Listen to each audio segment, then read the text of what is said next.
Welcome. In front of me I have the Nothing Phone 4a Pro, and I'll be going over unboxing along with a quick look at the specifications, build quality, features, and give you my thoughts and opinions, kind of like a first impression as I go along and check them out myself.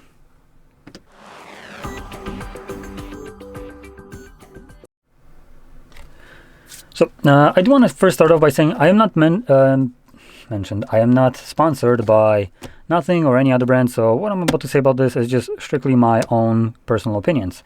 And in the past I have been relatively happy with what Nothing makes. So they made pretty nice devices at a very affordable price. So anyway, let's just get straight into this. Packaging wise, it's the typical Nothing packaging, which I would say it's pretty nice. So come on. Oh, there we go. So getting this out, kind of just easily popped off. Oh, this actually looks much nicer in person than it did on pictures. This, honestly, I really vibe with this in terms of looks. Let's boot it up and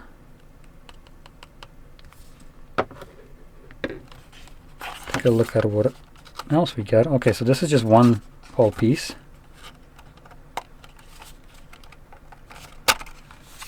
Ooh, and we get a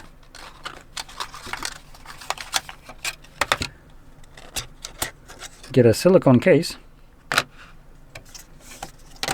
We get Type-C to Type-C cable for charging, and we maybe just lower down the exposure a little bit. There we go. Now this one is not the typical Nothing one like you've seen probably before with the clear plastic around here. This one is the more like a CMF cable. And we get an energy rating sticker that puts this about at 63 hours and a half. Also below that we get Nothing Phone manual and the typical SIM eject tool from them, which is pretty nice looking. I do appreciate that they just put a little bit more thought and like flair into benign things like cables for charging or the SIM eject tools, just making it look a little bit more appealing. Anyway, so here's our device, and let's actually quickly go through the setup just so we can see the actual full display with all of its bezels instead of it being hidden in the AMOLED display. Come on, quickly.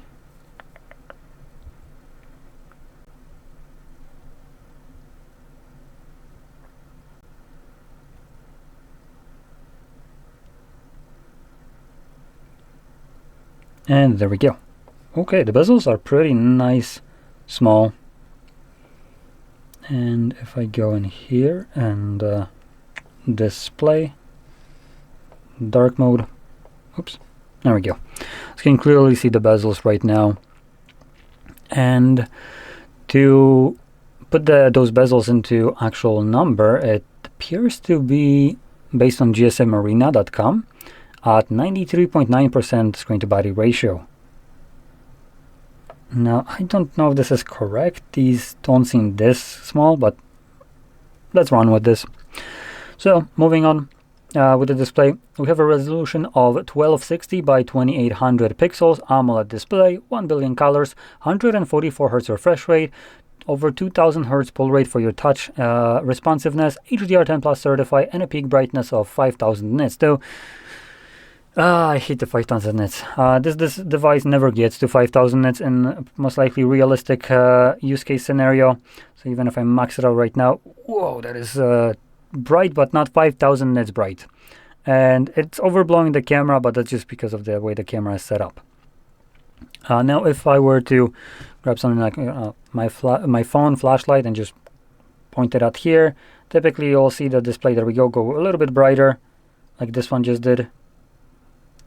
So it does boost up to a higher brightness, but typically those like insane brightnesses like the 5000 that it's rated right here, these are for like, oh, you know, a 5% 5% of the display at like white or some specific color gets to 5,000 nits, while in reality the entire display gets to probably 3,000 nits, which is a bit of a far cry from what, you know, supposedly you have.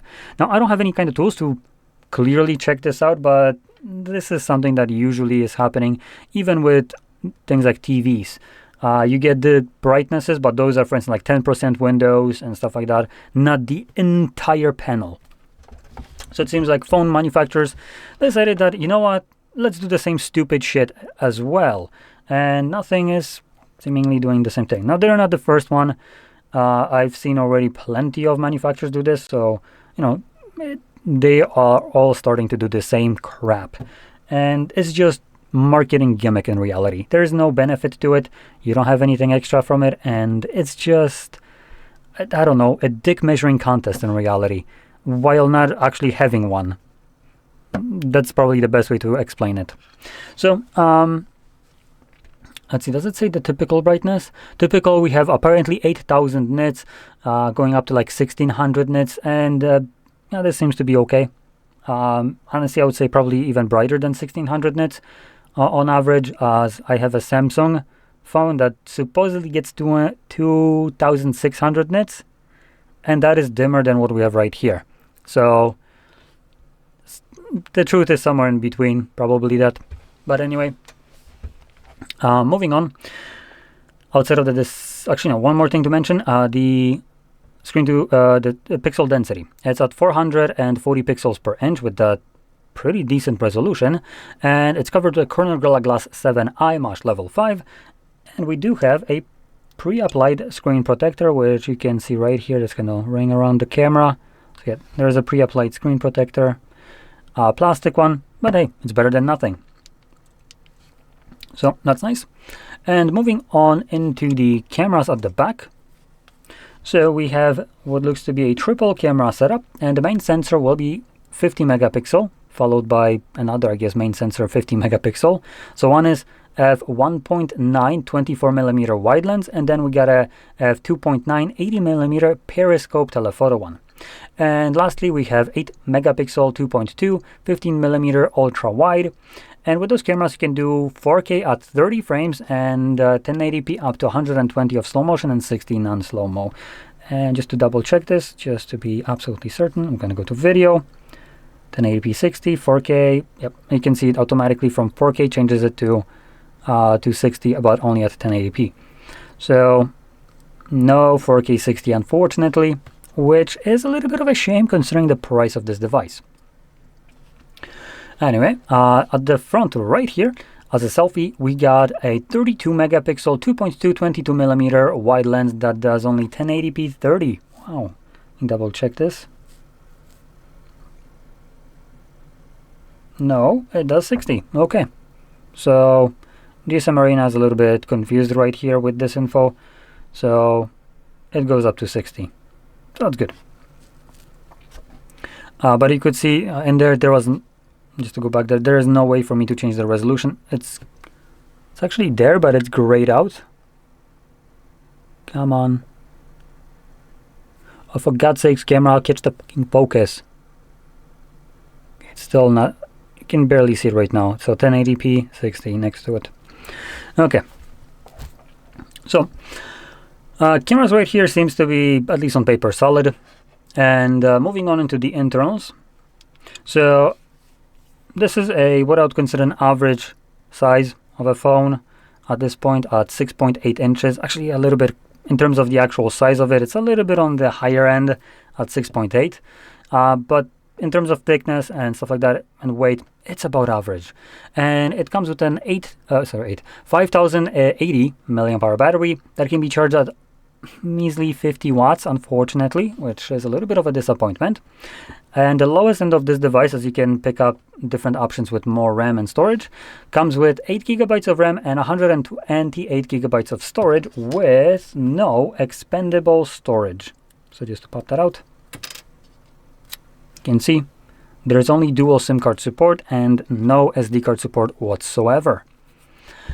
Now, the other options that you can pick up are 256 with 8 gigs of RAM, 256 with 12 gigs of RAM, and all of the options come with UFS 3.1 storage type, meaning that it should be okay-ish or good for this device capabilities in terms of recording videos. So being capped at 4K 30, these file sizes won't be that great, so this will be good enough for transcoding these videos into and saving into this device, as that's usually what you experience when you have a slower speed of storage and you record, for instance, something like 4K 60, and you stop recording and you will see like this pop up in your gallery.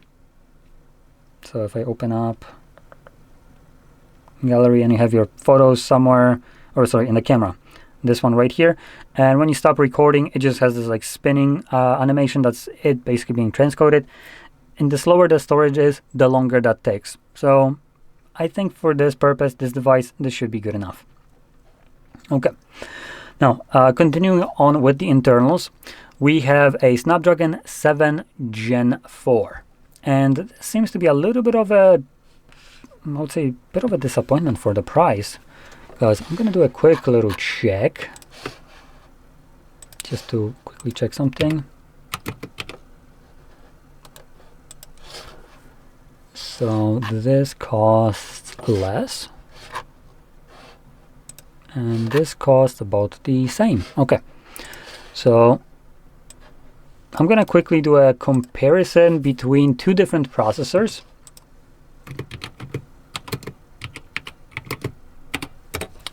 To see what we're dealing here with. And what we're dealing here with is a bit of a disappointment, actually.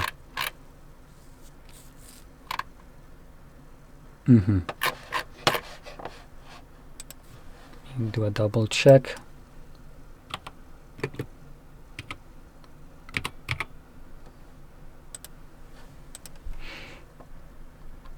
Yep, definite disappointment. Okay. So I wanted to quickly check out one other device which would be very comparable to this one, which I find a better value. But I do want to be kind of honest about this one. This has a look that some people will be willing to spend extra money for. And if you are that person, it's fine. That's great. But if you want to have a device that works better, as in is, for instance, faster and offers you more in terms of features, then I will have a recommendation at the end of the video with actually going into what the benefits of that device are. So you can stay tuned till the end. Anyway, so let's continue on. We have that Snapdragon 7 Gen 4, and then moving on into the build, we have aluminum frame and back, as it's, by the looks of it, it's single piece that kind of molds around, so that's pretty nice. It does give you a bit more durability, but because it's aluminum, it will also most likely get scratched up. Now, luckily, we do have a case that comes provided with this device, so we can protect it. And also, while we're at the back, we do have this display right here, the Matrix one. So this seems to be, I think, a little bit like more pixelated, but bigger than what the other Nothing phone had, which was a little bit more, I think there was another one, although whatever, I could be wrong, I don't exactly remember. So it does have the display, which you can do some random things. You can have some kind of animations right here and stuff like that. Personally, this is not something that I'm super excited for. To me, this kind of the display at the back, which is, I literally can count the pixels on it, as they're pretty freaking big, as you can see. So each one of these squares is just a straight up a pixel. So to me, having some kind of animations and things like that at the back right here for, I don't know, some things happening, notifications, stuff like that, you know what I can do? I can do this, and when I get a notification, the screen can light up. So I might not be the person that this device would be catering towards, so I do want to just mention this, because, hey, you might love it, and that's fine. If anything, I honestly prefer that glyph lighting with the transparent back, or almost transparent. It was always covered by some like plasticky design, but I think I like that more.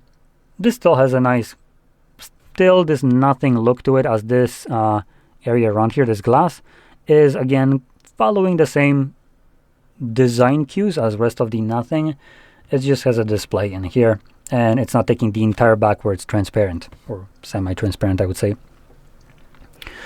But anyway, so that's one of the things. And in terms of ratings, we are looking at IP65 dust tight and water resistance, low pressure water jets. So that's about it. And yeah, so that's the device. Now I do want to quickly check one more thing, which is the price. Well, I'm hoping that it's incorrect. Okay, apparently it's not being sold on Media Expert. That's lovely.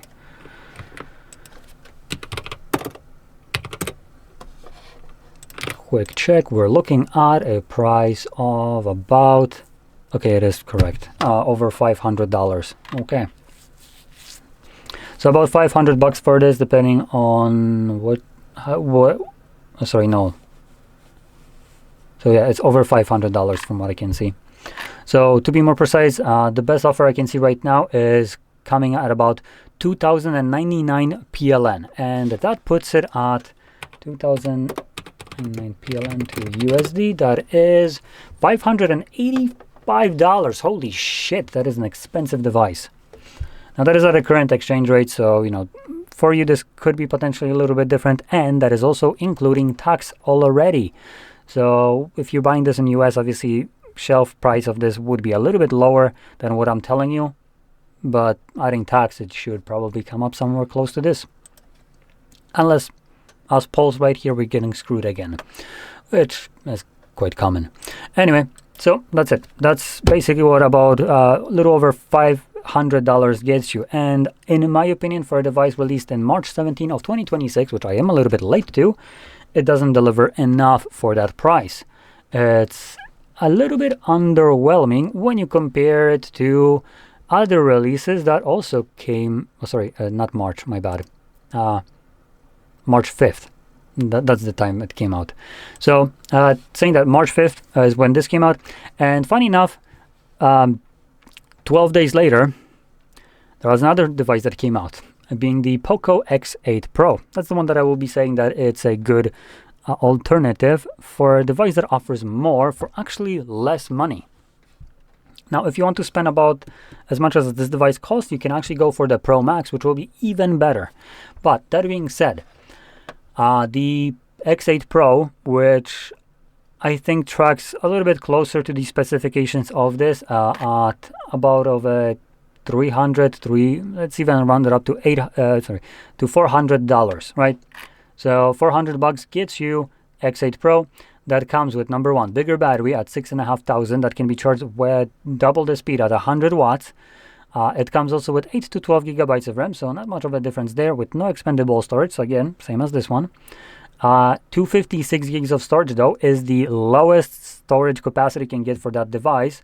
So automatically at that low price, you're getting double the storage of this device. And additionally, the storage that it uses is UFS 4.1, meaning it's a newer one and it's faster than what we have right here. Keep in mind, this is all for lower price, by the way.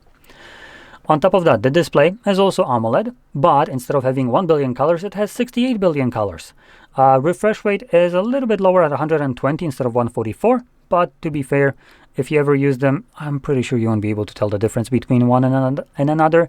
And on top of that, that Xiaomi device does have a faster pull rate for your touch responsiveness at 3,800 instead of the 2,000 something that this one did.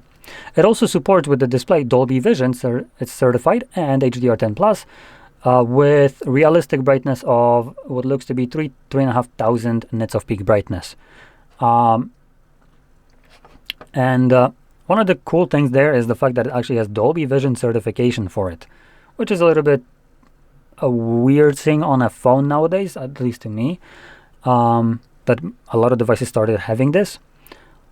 But it's there if you want to use it. Utilize it for instance, movie watching on Netflix or some other things. If a movie has been made in Dolby Vision, you can use that and the device will automatically detect it and switch to it. So it could give you some nicer looking colors, better high dynamic ranges and stuff like that. Now anyway, continuing on with the improvements, Camera wise, this is the lower end of these two devices that I mentioned. So this one is actually having one 50 megapixel f1.5 26 millimeter wide lens and 8 megapixel 2.2 15 millimeter ultra wide lens, but you can do 4K 60 on it and slow motion of 960 at 1080p. And the selfie gets you also 1080p 60 with a 20 megapixel 2.2 wide sensor. And like I mentioned, this is the lower end. There is also a higher end version of it, which would offer you, I think it was triple camera setup, but again, it's the same camera setup right here. Interesting. So it looks like the cameras are the same. I guess I must have remembered this incorrectly, but still, the cameras in general, I believe, will be on par with one another. At this point, it's more of a preference. The only downside is this device does have the periscope camera, which the POCO does not.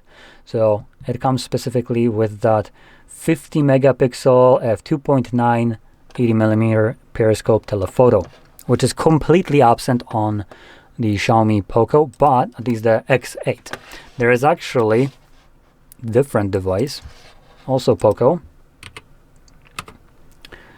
and that one has a 50 megapixel f3.0 150 millimeter periscope telephoto, and another 50 megapixel ultra wide, and another 50 megapixel wide. And again, price wise, it will be more expensive than this though. So not really sure if that's something that you're interested in. So that if you're interested in checking out, that would be the POCO F8 Ultra or F8, checking quickly, Pro. Has no telephoto. Actually, sorry, no, it doesn't have periscope one, but it has telephoto. And it's dual 50 megapixel wide and telephoto and 8 megapixel ultra wide. So it's the Pro instead of Ultra. Now the Pro will be about the same price as this. But personally, if I would be picking, I would be going for the X8 instead of F, as that one, in my opinion, offers the best bang for the value on the market. And to finish this off with what I consider this to, why I feel that it's better, it's the processor, being the Dimensity 8500 Ultra. Now, if we compare this one, the pathetic Snapdragon 7 Gen 4 to the 8500, we're looking at, when it comes down to N2 11 benchmarks, which test everything like CPU, GPU, RAM, and so on, all at the same time, we're looking at about a 71% increase in performance. Now, when it comes down to Geekbench 6, so single core, a CPU only, we're looking at 38% performance and single core, while multi-core gets a 92% lead in Geekbench 6. And in GPU performance for gaming purposes, you're getting double the performance of what we have right here. So massive leaps in terms of what you can achieve in terms of performance. And these benchmarks that I'm giving you, the percentages, are taken from nanoreview.net. So, like I said, oh, and one more thing that I want to mention, I'm giving you comparison to the non-ultra version of the processor, the Dimensity, that is in the POCO X8 Pro. The X8 Pro has the ultra version. What I just told you is the non-ultra, which is slower, and it was still crashing what we have right here. So the actual X8 Pro will be even faster. So that's one of the devices that I personally would be recommending, as it is a straight up best bang for the buck. And I feel like it's uncomparable to anything right now at the market. And the price is about just below 400 United States dollars, including tax. So that should be a great option that is improving on almost everything that this device has, minus that camera, that single camera. But in terms of wide shots, it will be better, and it also offers that 4K 60, which this one is lacking. So that's pretty good. And on top of that, you could technically go for the X8 Pro Max, which will have a decently increased battery, will also offer that 4K 60, and cameras are about the same, but it will also have even faster processor, being the Dimensity 9500S. So that would be about the same price as this one at that point. I think they're about the same price.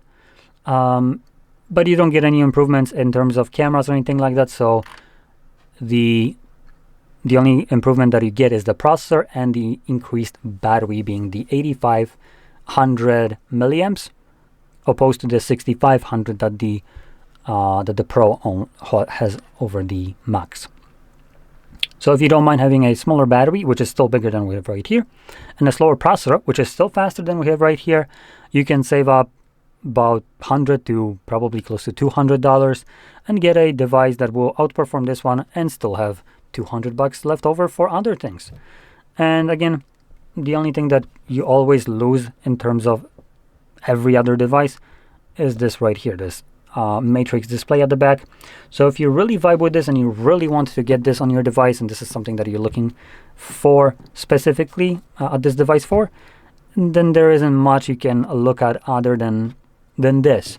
The only other option would have been the Xiaomi, what is it, 17, 16, I don't remember, but there was one which literally came with a display. Now it was only sold in China, so it's not really even a option unless you live there. So in reality, this is primarily only option, or maybe stupid idea, you also have foldable devices, specifically the clamshell ones, which have display when you fold it, right? When you close it, you have the display on the closed side, which is a small little display like this, which does basically similar use case scenario to this, with more information, as it's a normal full color display that can be used for a couple different things. So that could be an option, though I probably wouldn't be recommending that myself. So there we go. That's a nothing phone. And if you found this very helpful, don't forget to hit like, subscribe, and thanks for watching.